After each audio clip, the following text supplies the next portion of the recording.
Mr. Howell. How are you, sir? Okay. Good. My wife said you called earlier. Yes, sir. I hope I'm not bothering you. I'm fine. Okay, thank you. I was just looking at the TBI report, and I saw your name, and so I went into your Facebook page there, and I saw that you were a deputy in 68 and maybe 70. Yes, ma'am. Part-time. Oh, that's cool. So you worked for Mr. Buford Pusser? A little. Oh, wow. Wow. What was your all's relationship like? Well, of course, it's normal. Buford, of course, he was a friend of mine to start with, so. Really? Oh, man, this is so cool. I'm so excited. Have you ever seen Mr. Buford do anything wrong? Buford? Uh-huh. Oh, well, you know better than that. Of course he has. We all done things wrong. Oh, okay. I'm sorry. No, he just, Buford is, he just, ordinary human being, he made bad mistakes. Bad judgment. That's right. Like you said, every one of us do from time to time, don't we? I agree. Yeah, we do. I agree. Are you the same Mr. Howell that was at the fair the night that he died? Yes, ma'am. How old was your niece then?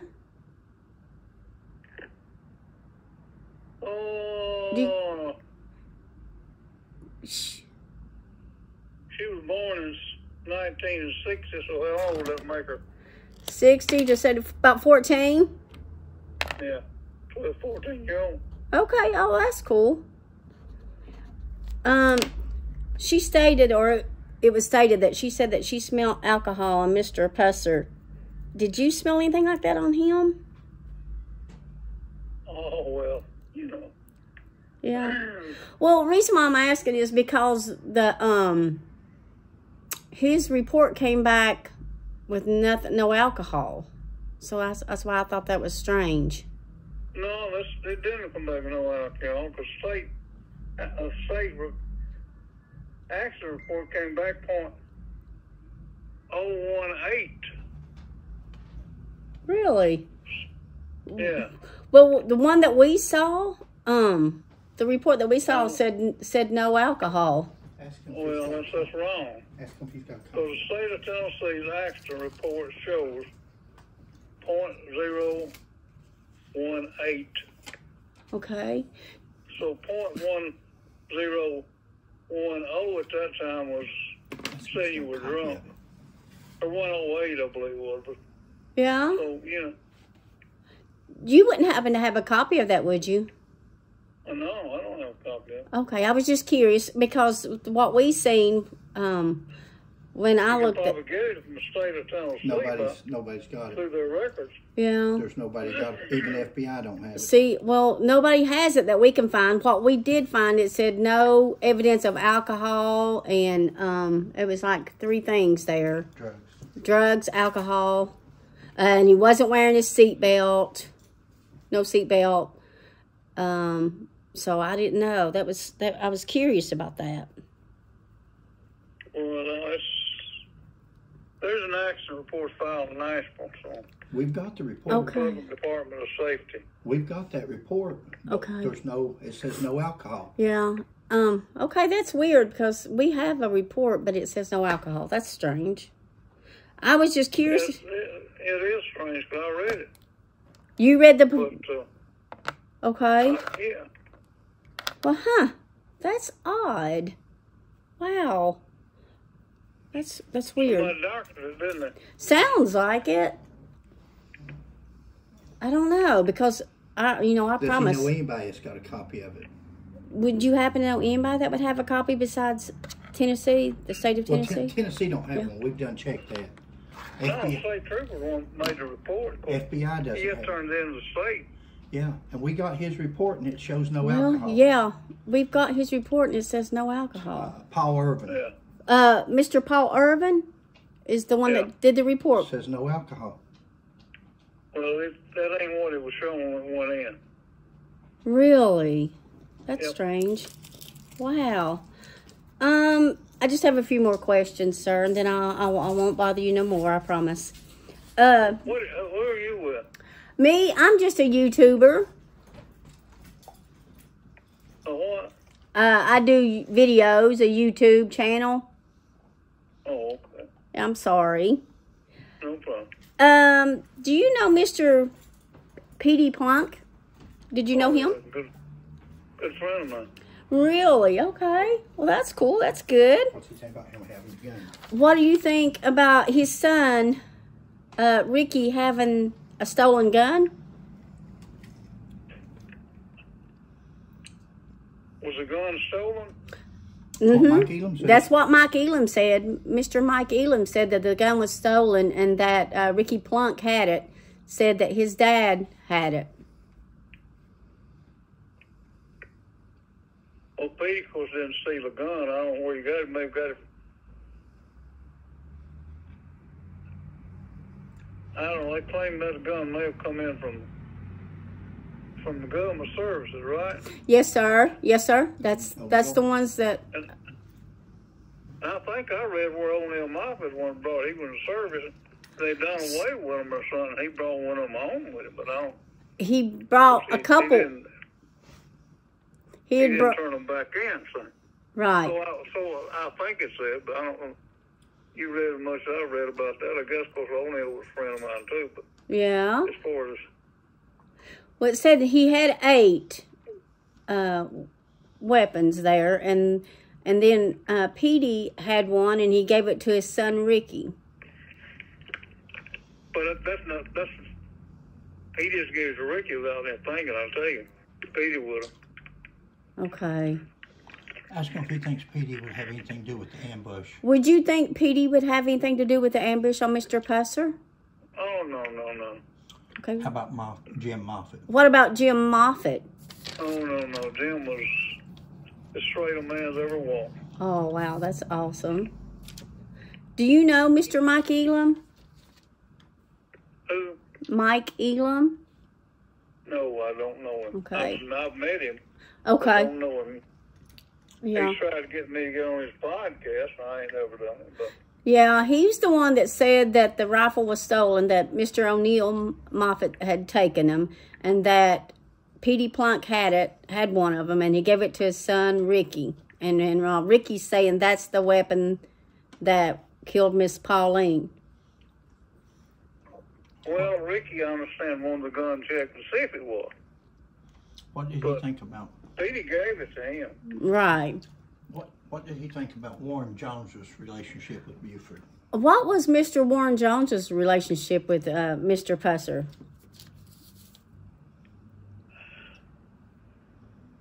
And probably none.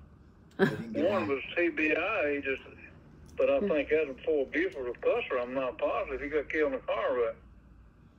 Oh, okay. No, Jones is the one that worked the 67 ambush. Mr. Jones was the one that interviewed everybody for the ambush on Mr. Buford and Miss Pauline. And so... Well, I guess he was still living in. Yes. Well, he was killed in a car truck wreck. Wow. Who was? Mr. Jones? No, I think he died in a nursing home. Oh. Okay. Yeah, Jones died in a nursing home. No, he didn't. You don't think he did? No. I was thinking it said he died in a nursing home. I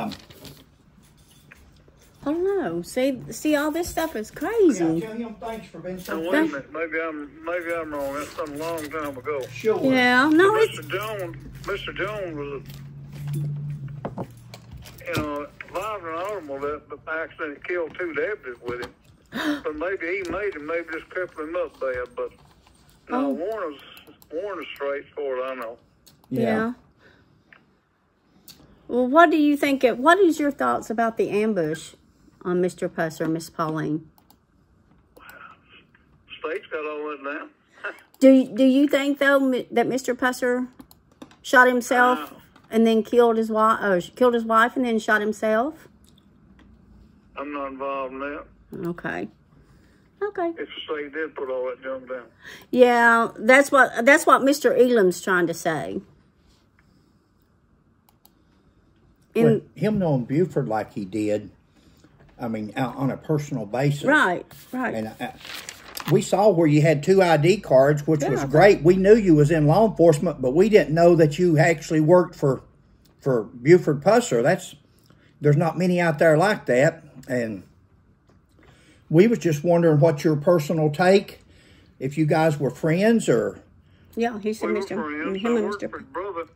I worked for his brother when he was in high school. His brother had a service station. What about that? Oh, cool. And Buford got kicked out of the Marine Corps. Yeah. He had asthma. All right. Mm-hmm. Worked for Shackford Film a while. Yeah. Wow. But, Have you seen, Mr. Howell, have you seen what they said about the report that Jim Moffitt had said that Buford had killed Pauline? And have you seen any of that the TBI put in their report? I don't know what I have. Yeah. All I read that 2 pages my name was on. It's confidential. Oh, yeah, Yes, sure. sir. Sure. That's why we know that this is, or we feel that this is more than just worried about justice for Pauline. They told a lot of people it was going to be confidential, and then they put their stuff out there in public. It's more like a let's bash Buford Pusser, and we don't care if Buford's guilty of something, he's guilty. But so far, we haven't seen anything where the man is guilty, and they convicted him of murder when they stood up there on that podium and said that he killed his wife without a trial, they said you could get an indictment. Well, you know as well as I do, an indictment's not a conviction. Correct. And when they said that, though, the people through public opinion That's just... people who got, they didn't say kill him, but they just say they could get an indictment. Well, you can get an indictment on a bologna sandwich. Now, am I wrong? Right. Yeah. Right. Yeah, so an indictment and a conviction, when a man is dead and you say, I can get an indictment, then you've convicted that man of murder because he's not going to get a chance to go to trial. He ain't going to talk back. He ain't going to. Dead men don't talk, do they? Yes, sir. Listen, Yes, sir. what do you know about the car, sir? What ever happened to that car? Oh, yeah. I don't have any idea. I know what after you read my statement, after 3 or 4 months sitting out in a storage shed of ours out behind where the boss man lives, Sibley Chevrolet Company. Of course, as a county car, that's the first county car that McNair County Sheriff's Office ever owned. The rest of them, the sheriffs had to furnish their car. Sure. So Buford was the first one to ever get a furnished car for the sheriff's office. Okay. Wow. See, I didn't... We carried it. Our record service was the one that towed it in from the scene and carried it out to the little old barn, which was used as a storage shed for many years. Yeah. But it stayed out there in that storage shed till the county decided what they're going to do with it. And then all the investigation was done, so it's been 3 or 4 months, I assume. I don't know. Sure. Yeah. I didn't see it. But, then it was stripped completely on the inside and everywhere, glass all out of it, and sent to Jackson, Tennessee, I believe it was, to sandblast it and get supposedly the odors out. Oof. Yeah. And we built it back Sure. in the body shop. Put back in service, and Petey Plunk and one of his deputies, Willie Smith, was the representative. They drove it for I don't know how long. Yeah. I think a year or so. Wow. Sure. Were you at the... Go ahead, I'm sorry. Then they traded it into the Lala Motor Company, which was a Ford dealer at that time, across the road from us. I was working with Chevrolet. But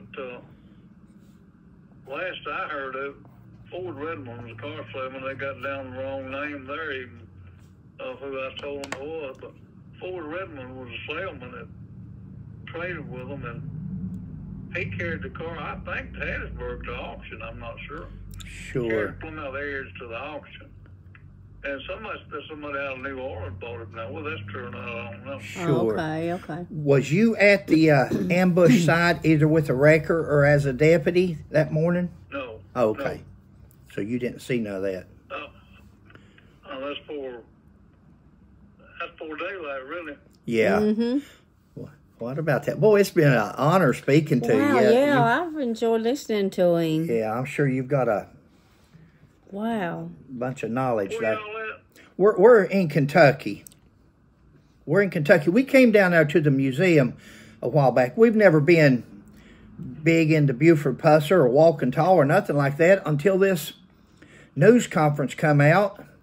And Mr. Davison and Mr. Roush said that Buford would be indicted if he was alive and so forth for killing his wife for murder. And we just thought, as an attorney and as the head of the TBI, what a statement to make.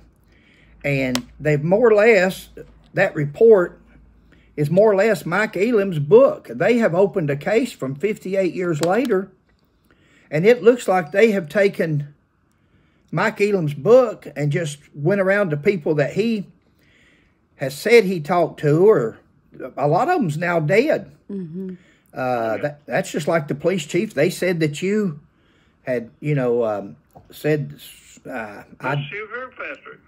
What do you say? Mr. Hugh Kirkpatrick. Yeah, Kirkpatrick, and said that you grinned real big when they said that, and that gave them the indication that it was him. That's a fortune teller. We don't work on like that in law enforcement. I'm a retired police officer. I was a police officer for 40 years, and I just see. Kentucky.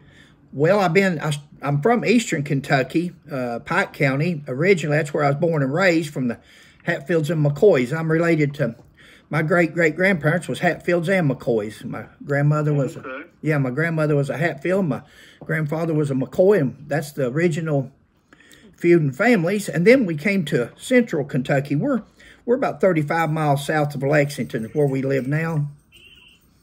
And when I saw this investigation after 58 years, we just thought it was curious that after that long, and it not being solved way back then, why would they bring it up now? And our opinion is, or at least mine is, that they wanted the 15 minutes of fame. They wanted the attention because no evidence. Do you know that they have now lost all the casings, all the blood samples, all the clothing? They have no projectiles or bullets that was taken out of the car. Right. They have lost everything there is. Had you read that yet? No, I hadn't read it. Yeah. I hadn't read the report. That's 2 pages of my name, man. That was enough. She called me. She's the one who told me that. I said, you got to be kidding. Yeah. And she lived in Jackson, Tennessee. Yeah. But I haven't found the rest of it to read it, but I will one evening. Sure. No. Well, if you're online, if you ever get on the internet, go to Hatfield McCoy Museum Adventures. There's a YouTube channel called Hatfield McCoy Museum Adventures, and that's mine and Sheila's YouTube channel, and we post videos, and we've posted several on Buford since this come out. We got on this and can't hardly get off. It's just it's not adding up. It just doesn't add up, and we just don't see. Hey, I got a question for you. Sheila may have done ask you. I just came into the room a while ago, but your niece that smelled the alcohol on Buford that night, do you think that could have been aftershave or cologne, or did you ask that already? 0.18 don't smell like cologne, does it? Mr. Howell, I beg to differ with you. Now, we've checked the FBI reports. We've checked Paul Irvin's reports, the police report. We have checked every possibility of any kind. I saw it. Well, now listen. Do you have a copy of that right now to show? No, I don't have it, no. Why is it that nobody has a copy of that? Mike Elam said that. Because it was state property. It wasn't nobody else's property. Well, now, it's in an FBI report. Do you not think the FBI, in a 54-page report, something as important as being impaired or intoxicated, they've got everything about the car, everything about rubber, everything about the tie rod, and then they wouldn't put in there the blood alcohol content if a test was done. Don't know what done what, but I know it was in there. Well, I know that nobody has got a... Was a good friend of mine. Paul Irvin was a good friend of mine. He was friends with Mr. Well, he put no alcohol present. He put no evidence of alcohol on him. He didn't do such a thing. Well, now when you get a chance, go to our YouTube channel because we post it right off the FBI site. We post the same report that the FBI went to Paul Irvin and got. We post listen, I was a cop for 40 years, and half of that I was a detective, and I was a pretty good detective, to be honest with you. I don't like to brag, but I was pretty good. Now, I'm telling you, the FBI report, there's talk of it because Mike Elam put it on his podcast and he put it in his book. But there is absolutely, and he says Paul Irvin told him that. But there is nowhere where Paul Irvin told the FBI that. And on his own report that he signed, he says no evidence of alcohol, no evidence of drugs. That's from Paul Irvin himself. I promise you that, but it's on, you can go to our YouTube channel and look under the report that says FBI report, Buford's fatal accident. And we post the pictures. We post the accident report along with the police report. Yeah. It's not out there. It's spoken into history. People have spoken that so much that the rumor got around and everybody... There is no blood alcohol of 18. There's no blood alcohol of just even saying alcohol present. There's nothing. Paul Irvin says no evidence of alcohol or drugs. And he signed his report. Now, Mike Elam says, well, he took it out, he done this, he done that, but there's nothing. The FBI would have got all over him if he'd falsified a report to the FBI. Now, you know that as well as I do. Had he lied to the FBI, they would have been all over him. And the report doesn't. Don't know, but I can tell you that is not correct. Okay. Well, I wish somebody would find it and show it to us. That'd be some great evidence to prove us wrong with. That's for sure, and the FBI, because it doesn't show that anywhere. In the state police report, in the FBI report, and in Dr. Pillar's report. It doesn't show any alcohol even been present. Because there's a lot of pressure at the time on people doing the report and everything else. I know that. Okay.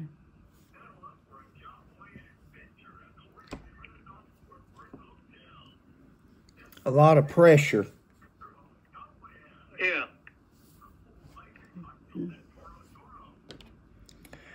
Well, that's correct. Politics is in a lot of things. I think politics is involved in this 58 years later. I think this is politics, but again, when people says it'd be like me or you passing away and somebody saying something about us, and they can say anything they want. And then somebody comes up and says, prove it. And you say, well, I can't, but I know that it happened. Well, if we can't prove it, they can say anything they want to about us. And that's nothing more than a rumor. But we can't convict or we can't have people's reputations, yours, mine. You notice, and I read one of the YouTube things on Mike Elam on the car. And it said that it was carried to Providence, Rod Bobby shot an animal, and such and such. Of course, Rod Providence is a beautiful, close friend. Sure. And that it was blowed up or whatever, or buried and all that good stuff. Well, that ain't right, I know, for 100%, because we the ones sold the car and start when it stayed at our place. That's right. So but see, and that's a good point, sir. You're exactly right, because you know that, and you know that that's not correct. Mike Elam has put out so many stories out there. I don't think he remembers what he said, but that goes back to my point.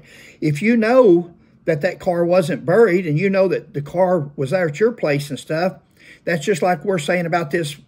Mike Elam is the one that started this 18 alcohol years ago, 15, 20 years ago, he started that. And that's how far it's gone. The same as burying the car. And you know that's a myth. Well, we know from looking at the FBI report and the accident report that there's never been anything produced that we've ever seen or anybody can show us. Now, you know, you put up a good argument. You know, I'm not disputing. I'm not going to argue with you over that. But I'm not going to argue. I do whatever I want to, and I don't care. But there's absolutely no evidence to that. And when we don't have evidence, that's nothing more than a rumor.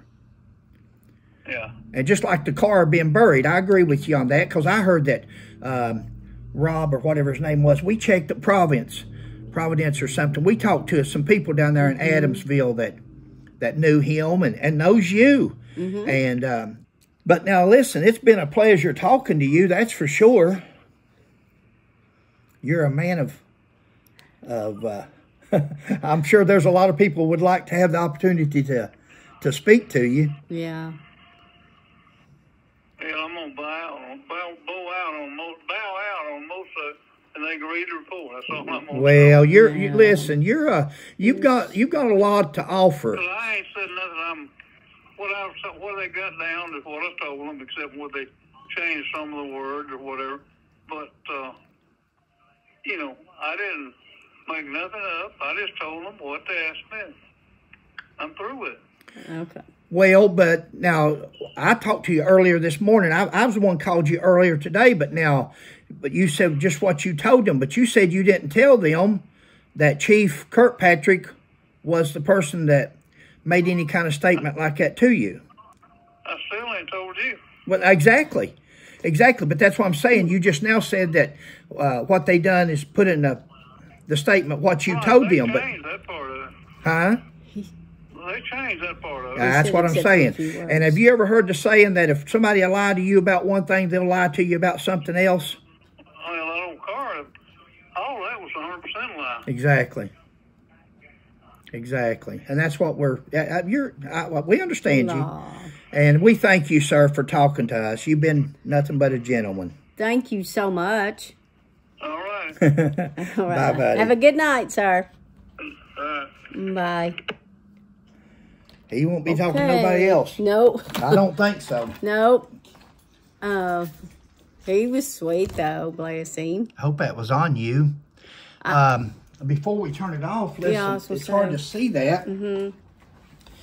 We can't see what we're looking at. Hopefully the camera's got us in here. Nice fella. He is, really. Nice gentleman, older. Yeah. And you got to respect your elders. That's right. But, guys, they got that from Mike Elam about this 1-8. Mike Elam has talked about this illusionary truth so much. Tell people so many times they believe it, they believe it, they believe it. Nobody has ever seen a 1-8. He's mistaken. He's not fibbing. No. He's just mistaken. He's elderly. He's heard Mike Elam say it. He's talked to Mike Elam, said Mike wanted to put him on a podcast, but he wouldn't do it. But there's nobody ever seen any kind of documentation of blood alcohol or anything else with any kind of a blood alcohol content to it related to Buford Pusser. Right. First of all, that's number one. That's in the FBI report. That's on Paul Irvin's report. Now, they can say all they want to that Paul Irvin, Mike Elam says Paul Irvin changed his report 6 times. He can say it all he wants to. What we know is that the FBI interviewed Paul Irvin. They took his accident report.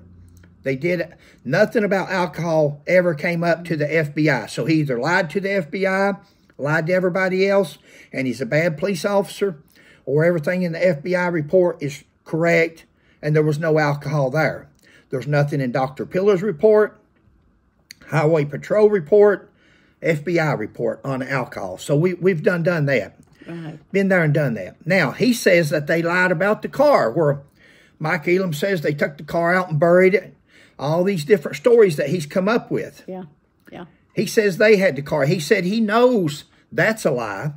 Well, if that's a lie, then the BA could be a lie or is a lie. He says that they never buried the car. He had the car in his possession, and they had it, and they sandblasted it and cleaned it up. And then he says that the TBI falsified this report where they said that he told them that it was Kirkpatrick, Chief Kirkpatrick, and then grinned, and they think that that's who he's talking about and so forth like that. He says that's a lie. He's never told nobody who told him that. If somebody told him that, and I think a lot of times people's taking Buford where they said Buford told Jim Moffitt when he come to the hospital, said, "What have I done? What have I done, Jim? My Lord, what have I done?" I think what he meant was taking his wife. Yeah. That could go in many different ways. I don't want to speculate out there. What, babe? That could mean many different things. He could say where he took her along on there and he felt bad about taking her along with him. Killed. And her getting killed. It could have been retaliation for Louise Hathcock. Knowing that they were still mad over Louise. What have I done? Yeah. What have I done by taking my wife with me on this call? So, guys, we were going to drop bail out of this Buford Pusser stuff. We were bowing out. The last time we were bowing out. And then Mike Elam come out with a video on Sheila and I. And I said, I don't think we're going to bow out. I think we'll stay into it. Now, if you want Fred McCoy not to do something, tell him to do it. Mike Elam says in his most recent post, after we posted that we were through, it's too much stress. Yeah. And I was stopping with the Pusser case. And then he makes a big post 2 days later and makes a bunch of statements out there. And he says, Fred McCoy won't even respond. He's not going to, because he knew that we said we were done. We were through with him. I got news for you. We're not done with him. We're not done with him. In fact, my challenge to the TBI and Mr. Davison, I'm going to do a complete video on my channel tomorrow.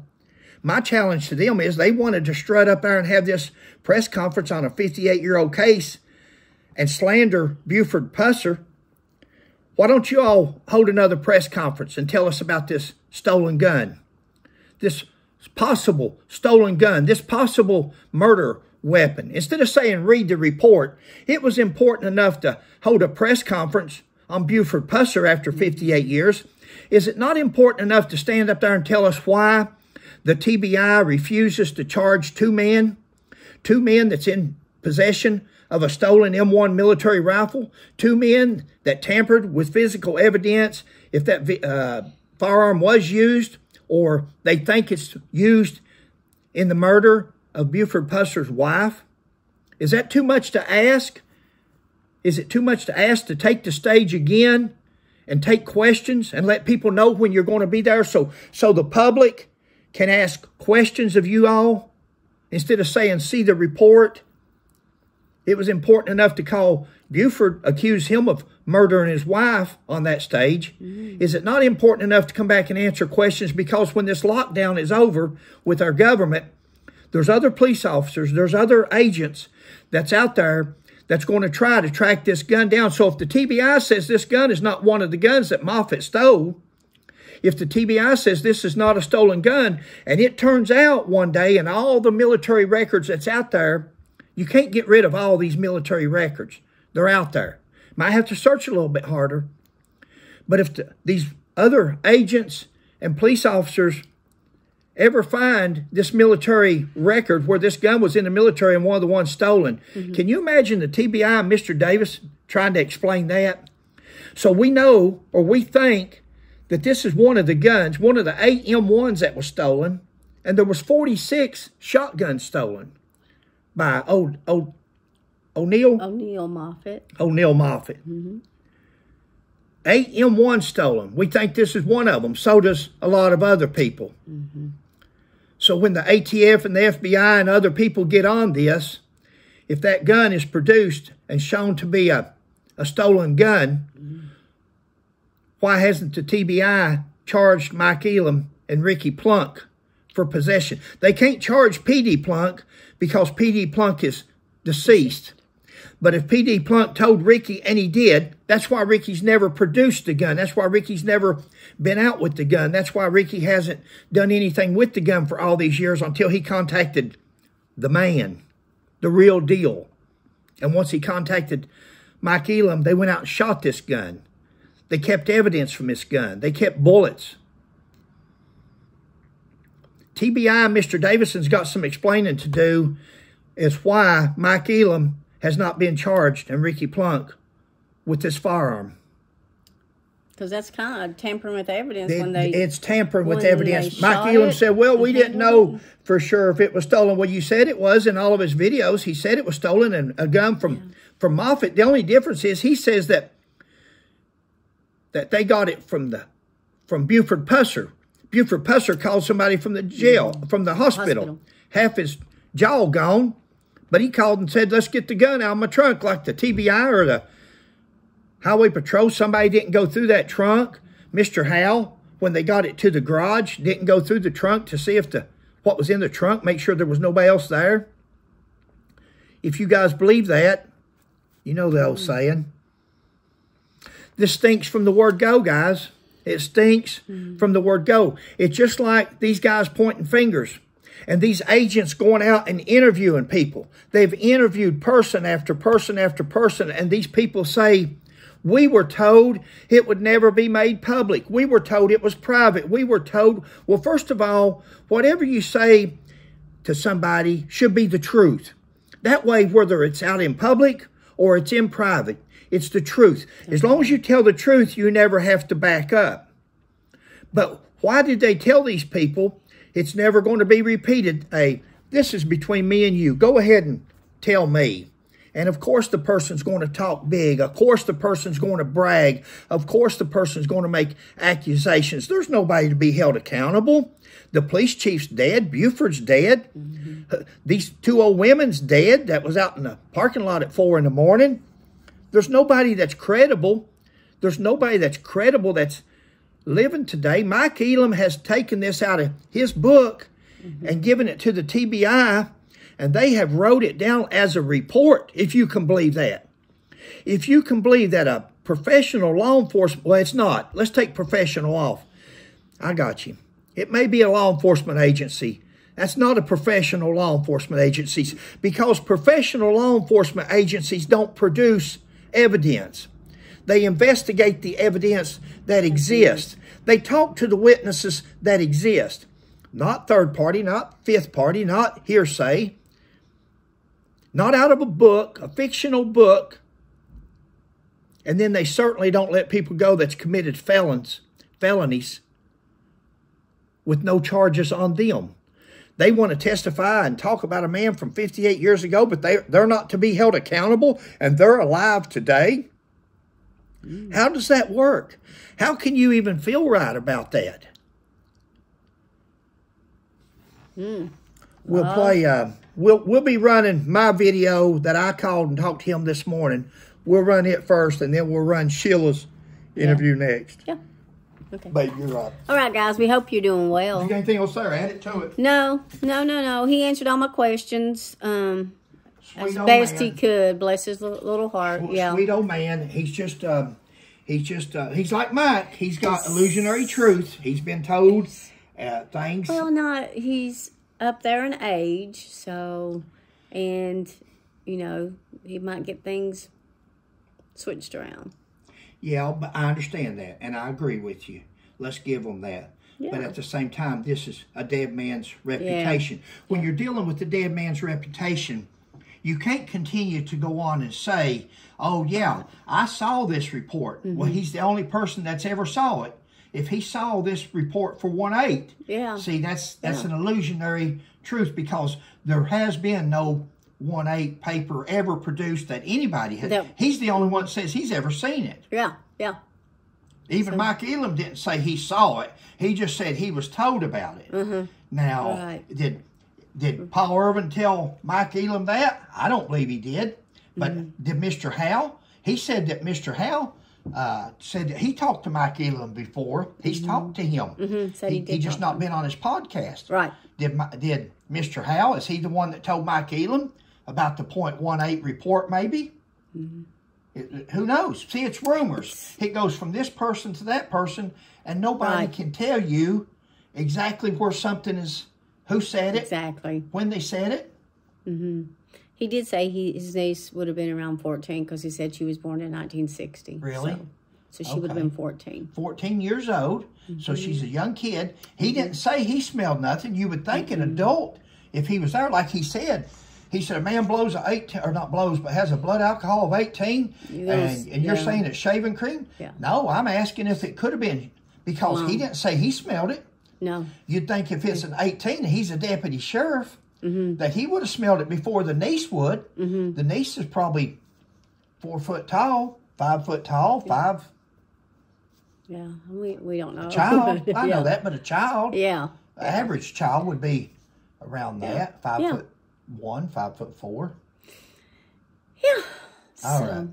All right, guys. We hope you're doing well. Thanks for watching. Please like, subscribe, and share, and we'll catch you on the next one. God bless. Bye.